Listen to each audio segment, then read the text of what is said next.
Kajian Kitab.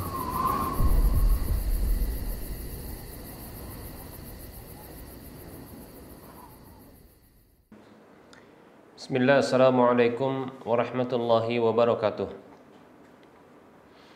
Innal hamdalillah nahmaduhu wa nasta'inuhu wa nastaghfiruh wa na'udzu billahi min shururi anfusina wa min sayyiati a'malina. Man yahdihillahu fala mudilla lahu wa man yudlilhu fala hadiyalah. Wa asyhadu an la ilaha illallah wahdahu la syarika lah wa asyhadu anna Muhammadan 'abduhu wa rasuluhu sallallahu alaihi wasallam. Qala Allah tabaraka wa ta'ala, ya ayyuhalladzina amanu taqullaha haqqa tuqatih wa la tamutunna illa wa antum muslimun. Ya ayyuhan nasu taqu rabbakumul ladzi khalaqakum min nafsin wahidah wa khalaqa minha zawjaha wa bassa minhuma rijalan katsiran wa nisaa'a wattaqullaha alladzi tasaaluna bihi wal arham innallaha kana 'alaikum raqiba. Ya ayyuhalladzina amanu taqullaha wa qulu qawlan sadida yuslih lakum a'malakum wa yaghfir lakum dhunubakum wa may yuti'illaha wa rasulahu faqad faza fawzan 'azima. Amma ba'd, fa inna asdaqal hadisi kitabullah wa khairal huda huda Rasulillah sallallahu alaihi wasallam wa syarral umuri muhdatsatuha wa kullu muhdatsatin bid'ah wa kullu bid'atin dhalalah wa kullu dhalalatin finnar. Para pemirsa Rosyad TV dan para pendengar Radio Medan Maju serta para pemirsa media sunnah yang terus serta menyiarkan kajian ini, alhamdulillah segala puji hanya untuk Allah. Salawat dan salam tak lupa kita ucapkan untuk Rasulullah sallallahu alaihi wasallam. Di pertemuan yang singkat ini kita akan menyebutkan kelanjutan dari sebahagian adab keluar menuju masjid untuk menunaikan sholat berjamaah. Di antara adab tersebut adalah bersegera menuju masjid, bersegera menuju sholat, agar bisa mendapatkan saf yang pertama,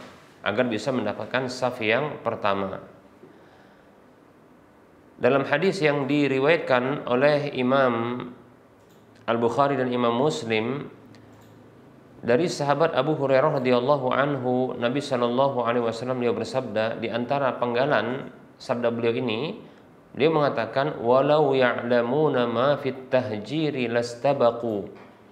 Dan andaikan mereka mengetahui pahala yang terdapat di dalam tindakan bersegera, itu datang bersegera ke masjid untuk menunaikan salat berjamaah, lastabaqu, pastilah mereka akan berlomba-lomba. Walau ya'lamuna ma fil itmati was subhi la atauhuma walau habawan.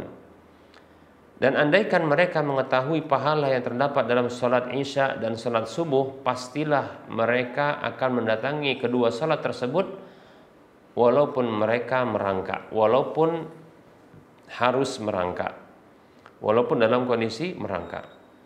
Baik para hamba Allah rahimani wa rahmakumullah, walau ya'lamuna ma fi saffil muqaddam, dalam riwayat yang lain fi saffil awwali lastahamu. Dan andaikan mereka mengetahui pahala yang terdapat di dalam saf yang terdepan, yaitu saf yang pertama, pastilah mereka akan melakukan undian. Baik para hamba Allah rahimani wa rahimakumullah, hadis ini menunjukkan tentang keutamaan menghadiri, bersegera untuk hadir sholat berjamaah, segera mendatangi masjid untuk melakukan sholat berjamaah. Tidak disebutkan di sini bentuk pahalanya, namun Rasulullah mengatakan sallallahu alaihi wasallam, pastilah mereka akan berlomba-lomba. Para hamba Allah rahimani wa rahimakumullah, kira-kira apa yang membuat manusia itu berlomba-lomba? Apa yang membuat manusia itu berlomba-lomba? Para hamba Allah rahimani wa rahmakumullah, tentunya karena ada keuntungan dan kebaikan yang ingin didapatkan. Demikian, kemenangan. Nah, orang yang andaikan mengetahui pahala bersegera menuju rumah Allah untuk mendapatkan saf yang pertama untuk melakukan sholat berjamaah, pasti mereka akan berlomba-lomba. Ini menunjukkan besarnya karena nggak disebutkan oleh Nabi Shallallahu Alaihi Wasallam. Ya, ini menunjukkan besarnya pahala tersebut demikian. Ya, sampai-sampai untuk sholat subuh dan sholat isya, ya kalau tak bisa kecuali harus merangkak maka dilakukan. Ya, menempuh jalan menuju sholat isya dan sholat subuh itu dengan cara merangkak. Ya. Para hamba Allah rahimani rahimakumullah, kira-kira apa yang membuat seseorang itu harus merangkak? Ya, kalau saya prediksi, ya seseorang yang ingin selamat dari kematian, ya maka dia akan bersegera berpindah dari tempat nyaman, walaupun ya dia tidak bisa berjalan dan harus merangkak. Nah seperti itu, karena dia harus menyelamatkan nyawanya. Demikian, seperti itu para hamba Allah rahimani rahimakumullah. Ya. Nah ini tentunya menunjukkan besarnya pahala sholat isya dan sholat subuh. Demikian. Baik para hamba Allah rahimani warahmatullah. Begitu juga saf yang pertama, sampai-sampai ya Rasulullah mengkabarkan pastilah orang-orang itu akan melakukan undian. Ya undian. Kalau tidak mereka akan melakukan ya pertengkaran dan perselisihan, maka mereka harus diundi. Karena mereka punya hak yang sama untuk di saf yang terdepan. Baik para hamba Allah rahimani wa rahimakumullah. Dalam hadis yang lain, hadis yang dikeluarkan oleh Imam Al-Bukhari dan Imam Muslim, juga dari sahabat Abu Hurairah radhiyallahu anhu, Nabi sallallahu alaihi wasallam bersabda, "Wa idza dakhala al-masjid kana fi salatin ma kanatis salatu tahbisuhu." Maka apabila seseorang itu masuk ke dalam masjid, maka dia dalam kondisi salat selama salat itu menahannya. Masya Allah, luar biasa. Ya kalau seseorang itu datangnya telat, maka kita katakan tentunya setelah dia sholat ya selesai, maka tentunya kalau sudah selesai urusannya dia akan kembali. Ya, nah ini tentunya para hamba Allah rahimani wa rahimakumullah, jarak waktunya sangat pendek. Nah kalau bersegera menuju masjid untuk melakukan sholat, nah sambil menunggu ya, maka selama penantian menunggu sholat tersebut ya, maka dia terhitung sholat walaupun tidak dalam kondisi sholat. Masya Allah ya. Baik para hamba Allah rahimani wa rahimakumullah. Kemudian ada berikutnya para hamba Allah rahimani wa rahimakumullah adalah berjalan kaki menuju masjid dengan kondisi tenang dan tidak terburu-buru. Menyegerakan bukan harus terburu-buru, ya. Terburu-buru berbeda dengan menyegerakan, ya. Terburu-buru bisa jadi seseorang terburu-buru maka dia berlari kencang, atau kalau dia berjalan gerusah-gerusuh kata orang Jawa, demikian, ya. Nah, ini tidak dibenarkan ketika mendatangi rumah Allah Subhanahu wa taala untuk beribadah, menyembah kepada Allah Subhanahu wa taala itu dalam kondisi ya terburu-buru, tergopoh-gopoh, ya. Demikian para hamba Allah rahimani wa rahimakumullah. Ada hadis dalam masalah ini, ya hadis yang dikeluarkan oleh Imam Al-Bukhari dalam kitab sahihnya dan Imam Muslim juga dalam kitab sahihnya. Tentunya hadis yang sahih dari sahabat Abu Qatadah radhiyallahu anhu, ia mengatakan, "Bainama nahnu nusalli ma'an Nabi sallallahu alaihi wasallam id sami'a jalabata rijalin falamma shalla qala ma sya'nukum qalu ista'jalna ila salati qala fala taf'alu idza ataitumus salata fa'alaikum bis sakinati fama adraktum fasallu wa ma fatakum fa'atimmu." Hadis riwayat Bukhari Muslim. Dari Abu Qatadah radhiyallahu anhu, ia mengatakan, tatkala kami sedang salat bersama Nabi sallallahu alaihi wasallam, tiba-tiba ya beliau mendengarkan ya tergopoh-gopohnya beberapa orang laki-laki ya datang. Suara gaduh ketika datang menuju tempat sholat. Maka tatkala beliau telah sholat, beliau mengatakan, bersabda, "Masya'nukum, ada apa dengan kalian?" Ya. Maka mereka mengatakan, "Ista'jalna ila sholat, kami memburu sholat." Ya. Kami ya terburu-buru menuju sholat, demikian. Qala, maka Nabi mengatakan sallallahu alaihi wasallam, fala taf'alu, jangan kalian lakukan itu. Dilarang sama Nabi sallallahu alaihi wasallam untuk melakukan itu. Kenapa? Ini kurang adab, ya. Menghadap Allah, bertemu dengan Allah Subhanahu wa taala dalam kondisi tergopoh-gopoh, ya, terburu-buru. Coba bayangkan kalau kita, ya, terburu-buru datang menghadap ke seorang raja atau presiden, kita katakan, ya. Maka sikap terburu-buru ini kurang adab, ya. Biasanya kalau terburu-buru itu nggak pakai perhitungan dan biasanya banyak kesalahan yang dilakukan, bisa tabrak sana tabrak sini, demikian. Dan tentunya kemudian nanti nafas itu tersengal-sengal, ya, tidak baik, ya, tidak konsentrasi juga untuk, ya, bermunajat kepada Allah. Ya, kalau kita ketemu sama pimpinan atau ketemu sama, ya, raja atau presiden, ya, tersengal-sengal sampai keliru dalam mengucapkan, mengutarakan sebuah laporan atau ungkapan, ya, ini tentunya membuat tidak bagusnya dan ini tidak adab tentunya. Baik para hamba Allah rahimani wa rahimakumullah. Maka kata Rasulullah, fala taf'alu, jangan kalian lakukan itu. Idza ataitumus salata fa'alaikum bisakinati, maka apabila kalian mendatangi salat, maka hendaklah kalian bersikap tenang, ya, bersikap tenang, ya, sakinah, tenang. Fama adraktum fasallu, maka apa saja yang kalian dapati maka kalian sholat. Jadi apapun yang didapat di kondisi apa yang didapati, walaupun rakaat yang terakhir,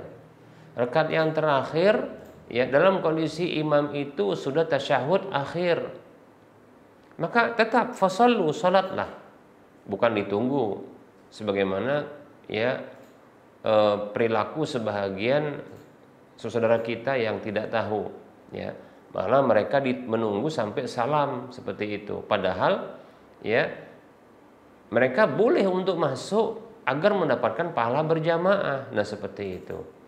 Nah, menurut perkiraan mereka bahwasanya karena tidak mendapatkan, ya, satu rakaat dengan tidak mendapatkan rukuk bersama dengan imam, bagi mereka, menurut mereka, nah, itu tidak mendapatkan sholat. Padahal bukan merupakan sebuah kelaziman, bukan merupakan sebuah keharusan, ya, tidak mendapatkan satu rakaat pun dari sebuah sholat itu tidak mendapatkan pahala sholat berjamaah, itu sebuah hal yang berbeda, ya. Kata Nabi, fama adraktum fasallu, maka apa saja yang kalian dapati maka kalian sholat, ya. Wa ma fatakum fa'atimmu, dan apa saja yang terluputkan dari kalian maka sempurnakanlah, demikian, ya. Ya, fa'alaikum bisakinati, fa'alaikum bisakinati. Idza ataitumus salata fa'alaikum bisakinati, fama adraktum fasallu wa ma fatakum fa'atimmu, demikian. Ya, hadisnya riwayat Bukhari Muslim. Baik para hamba Allah rahimani wa rahimakumullah. Hadis yang berikutnya, ya, masih dalam masalah yang sama. Hadis yang dikeluarkan oleh Imam Al-Bukhari dan Imam Muslim dari sahabat Abu Hurairah radhiyallahu anhu bahwa Nabi sallallahu alaihi wasallam beliau bersabda, "Idza sami'tumul iqamata famshu ila salati." Apabila kalian mendengarkan iqamat, jadi dengar iqamat, famshu ila salati, maka berjalan, ya, berjalan kakilah menuju salat. Berjalan kaki menuju salat. Kemudian wa alaikum bisakinati, ini bagi tentunya yang berjalan kaki. Kalau naik kendaraan, ya silakan naik kendaraan. Cuma kata Rasulullah, wa alaikum bisakinati, dan hendaklah kalian itu tenang, wal waqari, dan berwibawa. Waqar, sampai-sampai ada sebagian ulama yang menyebutkan waqar itu adalah berjalan sambil meletakkan tangan di belakang seperti ini. Nah, begitu, ya. Itu waqar, sampai seperti itu, agar dia tenang. Wala tusri'u, kata Nabi, janganlah terburu-buru, jangan terburu-buru, ya, jangan lari. Kalau naik sepeda motor atau naik apapun, jangan ngebut. Nah, ini bahaya, ya. Kemudian fama adraktum fasallu, ini sama kata Nabi, apa saja yang kalian dapati maka sholatlah, ya. Wa ma fatakum fa'atimmu, dan apa saja yang terluputkan oleh kalian maka sempurnakanlah, demikian. Hadis riwayat Bukhari Muslim. Sama seperti hadis yang diriwayatkan oleh diriwayatkan oleh dari sahabat Abu Qatadah radhiyallahu anhu. Mirip dia demikian. Nah, bisa jadi ini adalah ungkapan yang disampaikan oleh Nabi sallallahu alaihi wasallam yang diketahui oleh banyak sahabat, sehingga mereka pun mengetahuinya lalu meriwayatkannya. Di antaranya adalah ya Abu Qatadah dan Abu Hurairah radhiyallahu anhuma. Baik para hamba Allah rahimani warahmatullah, barangkali ini dua materi yang bisa kita sampaikan pada pertemuan kali ini ya, tentang adab keluar menuju masjid untuk menunaikan sholat berjamaah. Baik, semoga Allah Subhanahu wa taala memberikan taufik kepada kita untuk bisa menetapi dan menepati ya tuntunan dan petunjuk Allah dan Rasul-Nya. Amin ya rabbal alamin. Baik, semoga bermanfaat. Sebelum kita mengakhiri perjumpaan ini, seperti biasa kita memberikan motivasi. Yuk kita berdonasi membangun Masjid Al-Muwahhidin. Ya, siapapun di antara kita yang pengen punya rumah di surga, siapapun di antara kita yang pengen punya pahala minimalnya 700 kali lipatnya, dan siapapun di antara kita yang pengen mendapatkan pahala yang terus mengalir walaupun setelah kematian kita, ayo kita berdonasi, berinfak di jalan Allah. Ya, di antara bentuk infak di jalan Allah adalah membangun rumah Allah Subhanahu wa taala. Masjid Al-Muwahhidin ya, ini akan atau dalam proses pembangunan, silakan ya turut serta di dalamnya, berkolaborasi ya untuk menyelesaikan pembangunan Masjid Al-Muwahhidin. Silakan transfer ke nomor rekening Bank Syariah Indonesia di nomor 7127485555 atas nama Yayasan Lajnah Dakwah Medan, kode bank 451. Semoga Anda termotivasi dan semoga bermanfaat. Mohon maaf atas segala kekurangan. Kita ketemu lagi di lain kesempatan. Wassalamualaikum warahmatullahi wabarakatuh. Wa ala alihi wa ashabihi ajma'in. Subhanakallahumma wa bihamdika asyhadu an la ilaha illa anta astaghfiruka wa atubu ilaika walhamdulillahi rabbil alamin. Wassalamualaikum warahmatullahi wabarakatuh.